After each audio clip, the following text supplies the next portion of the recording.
Howdy doody, my name is Susie, and today I thought I would share with you a cold remedy that is. Not as much of a cold remedy as it is a cold aid. And if I sound a little nasally, I do have a cold and I've got some chest congestion.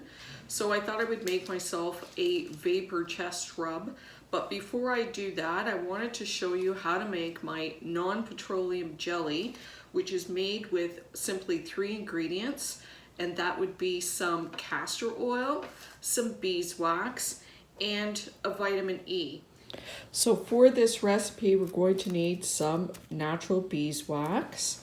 We're going to need a measuring cup, and I've got my beeswax in the measuring cup. We're actually going to use the measuring cup as our double boiler. We're going to need a capsule of vitamin E, and we're going to need about 2 ounces of castor oil, which I've purchased from the drugstore, but you can also purchase at a health food store. And then we're going to need some essential oils to create our Vapour rub for our chest, and I'm using peppermint and eucalyptus. We're also going to need some alcohol and a little pot to dispense in. A glass is always best because you can sterilize it. And I'm going to sterilize it with my alcohol, the glass, and the lid. So I've just got a couple of little cotton pads to do that. We've got a couple of stir sticks that we can use and then throw them out, disposable. And then we need something that's like a little whisk, because we're going to be whisking this at the end in order to create a jelly-like texture. And we're going to create our non-petroleum jelly first, and then we're going to use some essential oils to our non-petroleum jelly, and that's going to create our Vapour rub that we can use on our chest, on our back, and on our feet, and maybe even under our nose. So all we're going to need to make the non-petroleum jelly, we're going to start off, and this recipe is for a 2-ounce jar, which is what I've got here. And I've already made this in advance, but I'm going to show you how to put together. So in order to get 2 ounces of our non-petroleum jelly, we're going to need 6 grams of beeswax, and I've just measured this out. Beeswax, and beeswax has antibacterial, antiviral properties in it. This is also what's going to create our jelly-like consistency. It's going to firm up our oil and create a really nice thick jelly-like consistency, the same consistency as petroleum jelly.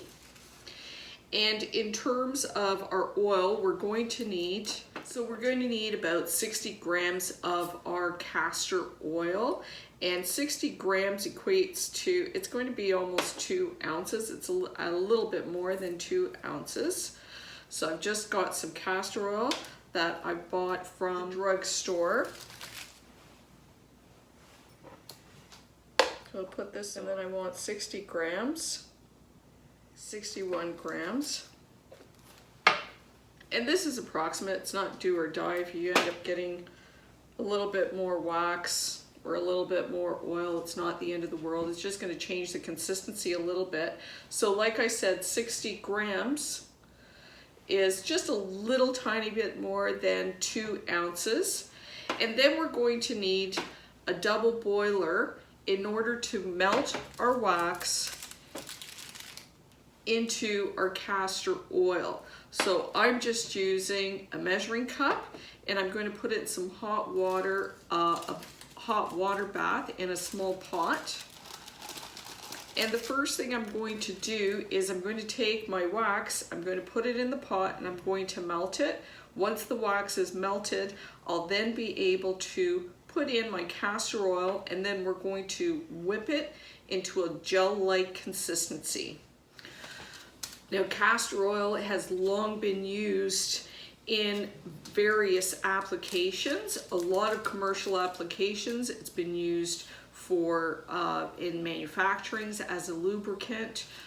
Most people probably know it as used as a laxative, although I think there's other methods that are better tasting than castor oil nowadays for that particular ailment. It's also been used in the cosmetics industry and hair products. So the castor oil is also used in soap making, and because it has very good cleansing properties and lathering properties. So there's a lot of good things that come from castor oil. So I like using the castor oil in these cells because it has a long shelf life. So this will keep for a year.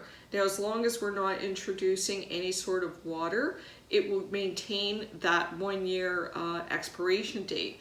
The only thing we're adding is the vitamin E, which also helps preserve and extend the life of our products, and the beeswax, which also has antibacterial, antimicrobial, antifungal properties, which will help preserve our salve or our cream or our jelly at the end of the year.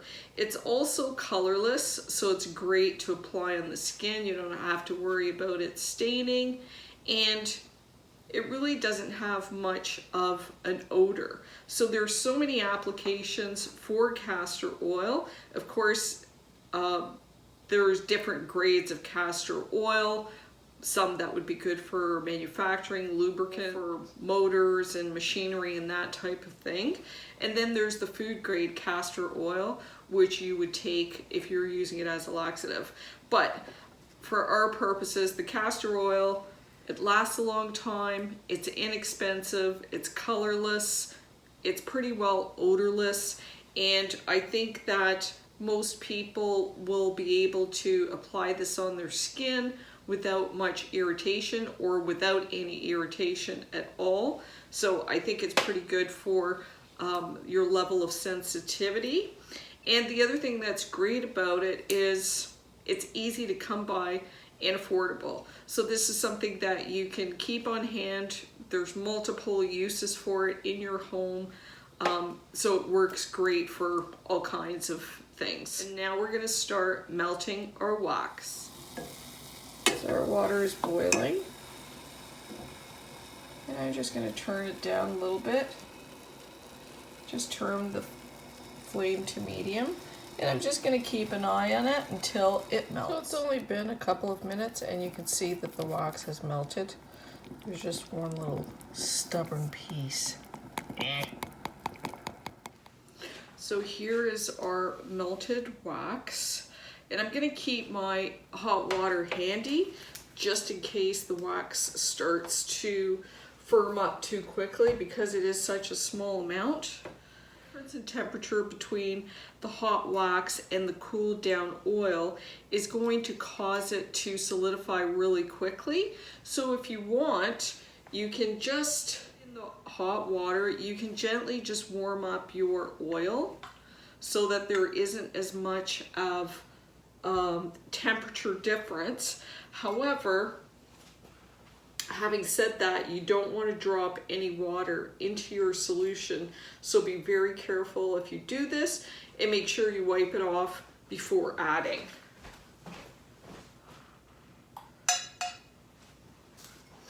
So I just let that warm just a little tiny bit. Just warmed it up. So you just want to warm up your oil, and you don't want to overheat it because you will destroy the natural properties of the oils, especially of the essential oils. So once we put this in, we're going to whip it with our little brush, and we're going to add, actually I'm going to add my vitamin E right now. Oil, we're just going to add the 1 capsule of vitamin E to it. And we're going to pour this into our wax, and we're going to whip it fairly quickly, and you will see when we whip this together, it will create a jelly-like texture. It's going to look exactly and feel exactly like petroleum jelly. So we'll just pour that all in. And these little throwaway sticks are great just to keep things disinfected. I can see that the oil is already starting to, or I should say I can already see that the wax is starting So that wax is already starting to solidify. If it gets too hard, if the wax cools down too much and becomes a solid to the point that you cannot mix this clearly together to combine, then just in that warm water, set your cup in the warm water just to help the wax and the oil reach the same temperature. And normally you may not have to do this. It's just because I'm talking and demonstrating that the wax got a little bit too solid. I left it without stirring. But if you add your oil that's warm directly to the wax once it's melted, and if you mix it right away, it should combine fully. So I've just re-warmed my oil and wax so it's totally see-through, and now we're just going to let this cool down and let it start to solidify a little bit. It'll do that fairly quickly, especially if you put it on something cold like your cold counter. So you want to just let that start to cool down, and you'll see it's going to start looking cloudy. And once it starts looking cloudy and it's just warm to the touch, we're going to start whipping it, and it's going to turn. It's going to turn into this. It's going to turn into that, which is our non-petroleum jelly. And you can see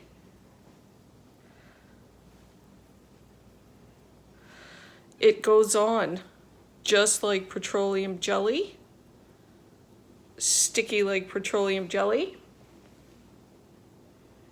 and it doesn't smell like anything. So then you would use this the way you would petroleum jelly, whether you use it on chapped skin or if you're using it for a lip gloss, skin as a lip gloss, any place that you would normally use petroleum jelly. So another use for the petroleum jelly, which my brother made me aware of, he came over and my sliding door screen was sticking. So he asked for some petroleum jelly and put it on the bottom runner and the top runner, and my sliding door is gliding smoothly, no problems at all. So there's a lot of ways to use your non-petroleum jelly. They say that it's good for chapped skin, removing eye makeup, great to have on hand. So I've made 2 ounces and that will do me for the year. So our chest rub that we're going to make, we're going to start off with our petroleum jelly, and once it cools down, we're going to actually add 2 essential oils. And we're going to be adding some essential oils and turning it into a mentholated vapor rub for your chest, for your back, and for the soles of your feet, and even for under your nose. Now the essential oils that we're going to be using are the peppermint and the eucalyptus, and these are both very well known for helping with congestion, opening up the airways, allowing you to breathe easier. So this is really going to help, and it just makes you feel better overall for those flu-like symptoms or for those cold-like symptoms. It's really going to help. So in terms of the safe dilution of essential oils into your final product, it is recommended that you use between 1 to 2% of an essential oil into your final product. What that means is if you've got 1 ounce of your final product, you're going to use 6 drops, that's going to equal 1%. If you want to up it to 2%, then you're going to be using 12 drops for 1 ounce. So 1% is 6 drops per ounce, 2% is going to be 12 drops per ounce. So I'm making 2 ounces of product. So I'm going to go somewhere in between 6 drops and 12 drops. I'm going to use 10 drops. So I'm going to use 10 drops of my eucalyptus and 10 drops of my peppermint into my 2 ounces of the final product. And that's going to be effective for me. It's always better to err on the side of caution. Start off with less, see how you like it, or if it is effective enough for you, or if it irritates you. Test it out. I think it's always better to test it out at the lowest recommended values or at the lowest recommended amounts, and then work your way up from there. So regardless, these portions that I've just given you are for adult use. If you were going to use this for a child, you would want to reduce it by half. So 50% of the strength for a child. If you're going to use it for a baby, it is said that you would use it only 25% of the strength. I don't have any children that I've actually tried it on. I'm speaking from what I've read and what I've seen online, but definitely do your own research and make sure that you're doing everything as safely as you can. Once you have your, so look at our product is starting to solidify.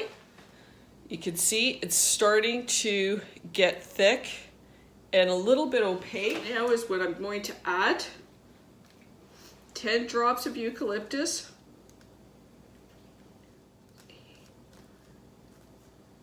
10. And 10 drops of peppermint. 10.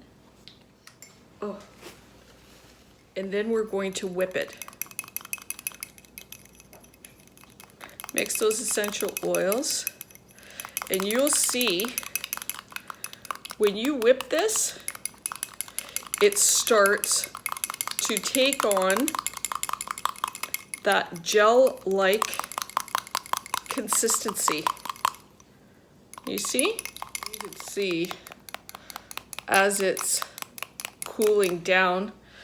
Right now it's still runny, but you can see it's getting that translucent kind of creamy look.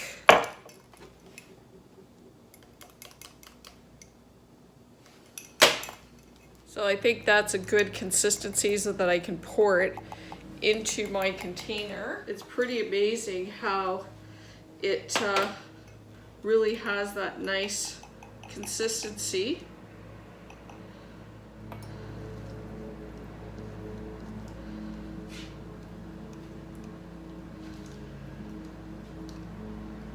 So here's my little pot of my Vapour rub, and I'm just going to let this sit and cool. And this is what it looks like when it's cooled down. So this is my non-petroleum jelly, which I can use, just apply it like that, or use it as a base for some of my other creams. And then I've got my little Vapour rub, and let's just see. So I can definitely smell it. Now it depends on your tolerance, but I think that I could definitely use a couple more drops of the peppermint and the eucalyptus. So next time I make it, I'll raise it up to the full 2% and see how that works out. But it's much different having it on your hand as opposed to applying it to your chest. And what I do is I take the cream, I do apply it to my chest, and then I'll just cover it with a little towel so I don't get my sheets or anything else dirty. I'll do the same thing for my back. It's great if you apply it on your back, but even more effective, and maybe the first place you should try it, is applying it on the soles of your feet. Throw on some socks before you go to bed and just let that sit in. So these are just 2 little interesting recipes to try. It's not life-changing, earth-shattering. It's not going to save you tons of money, but it's something that you can do at home. It is fairly inexpensive and it's effective. Plus, it's something that you're controlling in terms of not only what's going into your products, but what's going into your body. topically, internally, so that's always a good thing. It certainly gives you a great sense of accomplishment when you do make these things for yourself in feeling like you are really self-sufficient. If you try this and you like it, I hope you share it, and if you'd like to see more content, I hope you subscribe. Until next week, Chester, let's go to bed. Come on, let's go to bed.